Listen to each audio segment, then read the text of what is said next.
and then determine what's left. Number 16. And number 16, report of the Housing Committee. Vicky, can you take over? Yeah, just for a minute. I'll be back. You mean 15? No, 16, the rental 16, one. the rental increase. Sorry, 16, rental increase. Thanks. Shucks, thanks. Is it 15 or 16? 15, We haven't 16. We haven't done 15 though, have we? No, we're doing the urgent one. Okay. Okay, item 16, guys. Glenn. Thank you. We're bringing this report because we wish to seek approval for a 4.9% rental increase.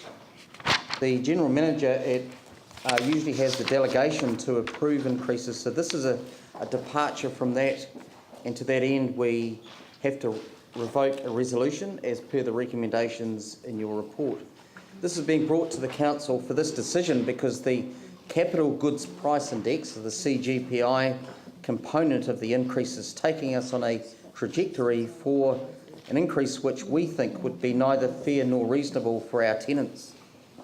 The base annual increase of the overall increase is 2.8%, plus this year's 4.5% from the residential building index of the CGPI would amount to 7.3%.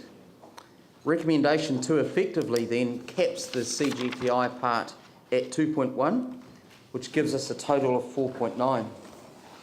Under the Residential Tenancies Act, we are required as a landlord to be fair and reasonable.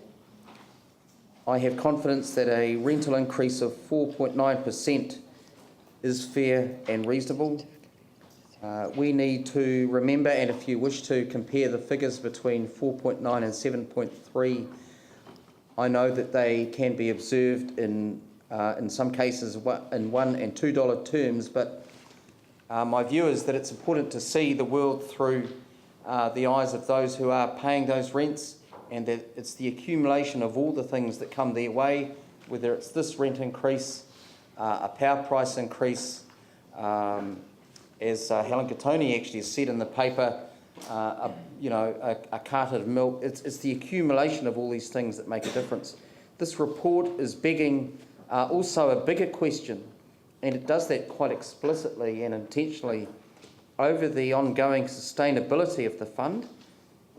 With social housing reforms beginning on April the 14th, we are arriving at the crossroads in relation to the fund, where there will be questions over whether we'll be recognised as a community housing provider, and so be able to be eligible for the income-related rents subsidies. So that question is quite explicitly kind of begged in this report as well. But the immediate issue is to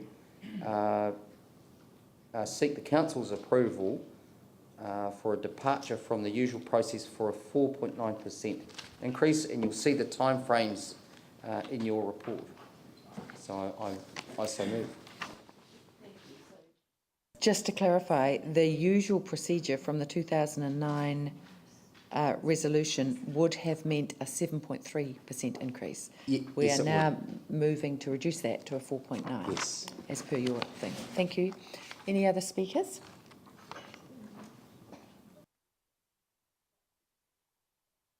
So in terms of that $310,000 that we won't be receiving, where's that coming out of in terms of the budget? I put that question to... The Housing Fund is a contained fund. As councillors are well aware, it will mean $300,000 less in that fund to do what we would normally do with that fund, which is to repair and maintain our houses, look after our tenants, and plan for the future. So in terms of, so we're going to take a $300,000 hit there. We also cannot fund $5 million worth of depreciation a year. Neither can we fund $10 million a year of planned life cycle expenditure for the next 7 years. So that's 70 million plus whatever, call it 100. Neither can we fund additional expenditure required for strengthening, we are also underinsured. So when I look at this, forgetting about the rent decrease, which clearly I can't support, this looks like a broken business model to me. Yeah. Would you agree with that? I think unquestionably it's a broken business model. The Council of Livingston alluded to changes in the government legislation around housing. We will not be a community housing provider under the government's legislation. We are specifically excluded from that. That's why we've been doing several things to try and change the game with this. The first we've been engaged in with Council's direction in looking at partners, working with partners to leverage the assets in the area to try and replace the housing without major capital spend. And we need to look at whether there are some other ways that we could configure this in a way that could attract that very heavy government subsidy. We currently get half the market rent for our units on average, I suppose. If we were Housing New Zealand, we would get the full government funded. So we know, and we've been dealing with the previous council and this one, in terms of this is a significant financial problem for this council, and we need to do something, a major game change with this to get out of the situation we're in.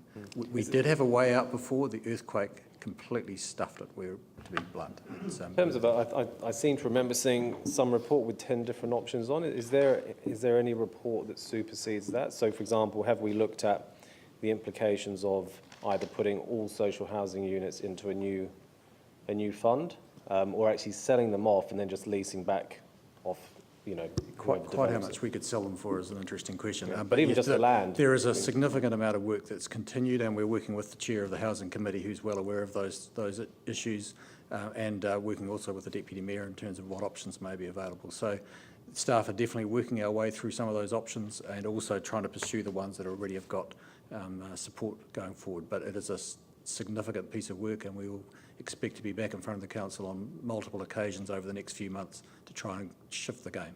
Cool.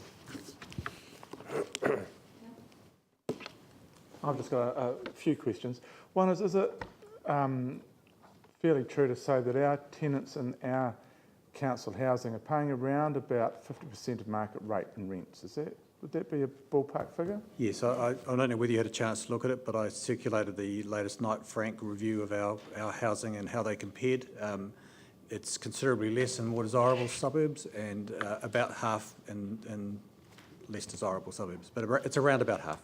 And with this increase, say the increase which would be under 7.3%, that some of that increase would be offset by work and income subsidies, etc. Would that be true as well? Yes, there's two aspects to that. One is the increase in the accommodation supplement. So for a lot of our tenants, they get an accommodation supplement. So as our rent goes up, they get a slightly larger accommodation supplement. So they have a diminished impact of that rent rise. Yep. And the second issue is that, and we don't know the answer for this, but the benefits go up, I think, on the 1st of April. We don't know what extent that will be, but I guess we will know in 2 or 3 days. We've just received. Oh, the benefits are going up 1.38%. And New Zealand Super is 2.6. And New Zealand Super 2.6. But there is an element there that some of this will be covered by, etc. I can't support this in the fact that we have a growing group of people who are working, they're finding it hard, they're fighting EQC, they're fighting insurance companies, they're facing increases in mortgages, and yet we as a council with this proposal are asking them to subsidise our tenants who are paying 50% of market rate. Where's the $300,000 coming? Has always stood aside from rates. So the housing fund is quite distinct and separate from the rates accounts of the city, and has been for 60 years. So it has never been subsidised by the ratepayers of Christchurch. The difficulty that we have is that we've seen a very steep rise in the consumer goods price index, particularly related to the cost of building, and that's impacting on a formula that was adopted 2009 in this year by meaning a 7.3% increase for our tenants. As Raf says, the business model for our social housing is broken and needs to be radically changed. The impact of a 4.9 or a 7.3 will not better or fix our social housing model. Our social housing model needs radical restructuring. And what we are intending to do is that at next month's council meeting, there will be a proposal for affordable housing and a public participation process around the council's entry into affordable housing. So shortly after that, there will be a public participation process started on some aspects of how we go about the social housing issue, because we do need to fix up a lot of old cold houses that we cannot afford to do under the current model. And the current model disadvantages our tenants and the City Council. And the only beneficiary of our model, ironically, is the government. So staying outside of the social housing income-related rent supplement, IRRS, actually benefits only the government. So we need to look at some quite major changes. But what we don't need to do is to actually go to probably to a very disadvantaged group in our community and say, wham, 7.3%, because it doesn't fix any of our problems. So I'm happy to go to 4.9%. I'm certainly not happy to go to 7.3%, and it is not subsidised by the other ratepayers. I think Vicky has summed up what I would have said. But like, and the Housing Committee have done a huge amount of work on both, as you know, the social housing and affordable housing aspects and how we progress that. And I think we need to have future discussions as a council informally, all of us as well. I certainly would have initially supported the fuller percentage increase, the 7.3 is it? Yeah. But however, I'm not going to. I'm going to support the resolutions. When we look, and the staff can correct me if I'm wrong, but my recollection is that for couples who are on superannuation in our council housing, their increase was going to be something like, was it $18 or was it $9 each? $9 per person.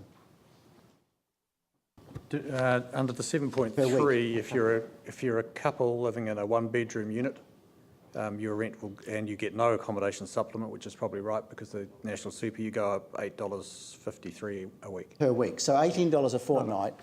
It would be about $16, $17, yeah. $17, $18 a fortnight. And the fact is, everybody in this room gets a pretty comfortable salary. If people in social housing aren't there for nothing, if any of us were on super and there, okay, living in the council flats, $20 a fortnight, which you just don't have, I don't believe I was prepared at all to support that kind of increase at all. So I am now certainly supporting the recommendations that Councillor Livingston has put up.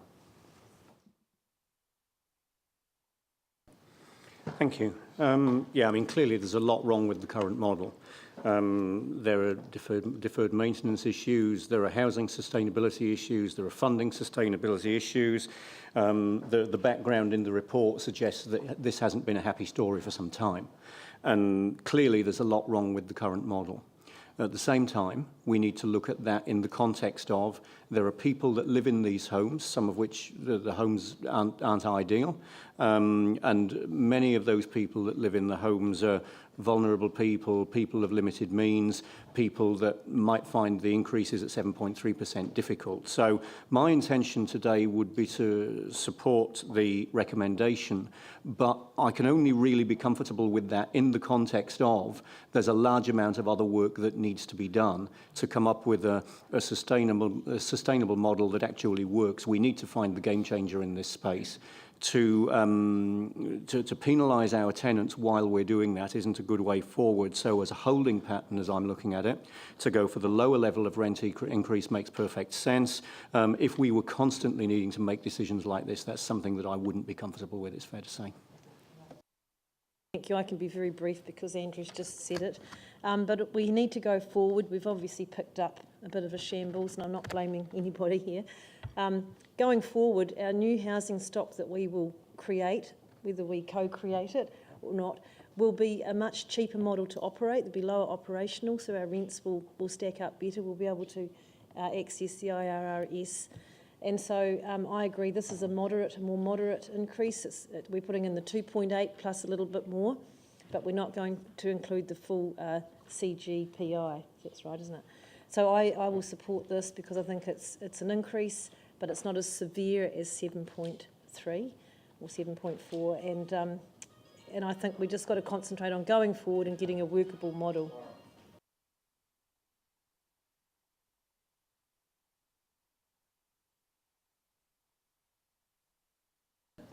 Look, I actually supported the 7.3% rise because I was concerned also for our current existing ratepayer base, who are actually, some of them under severe stress. However, listening to all the feedback here today, I will support the recommendation, but I will not support this on an ongoing basis. I want to make that very clear. I think Andrew, you hit it right on the nail on the head, as we need to get that work underway. We need to get it completed, and we need to make ourselves way more sustainable than we currently are.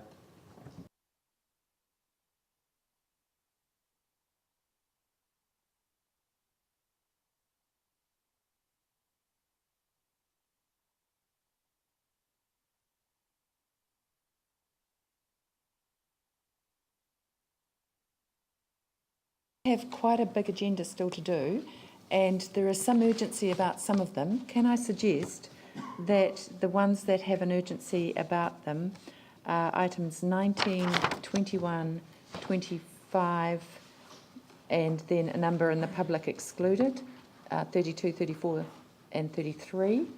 Would that be a sensible way of moving forward, in case you don't want to be here for dinner? 24. Oh, yes, sorry, yes, quite so. We can do that one too. Okay, we okay with that?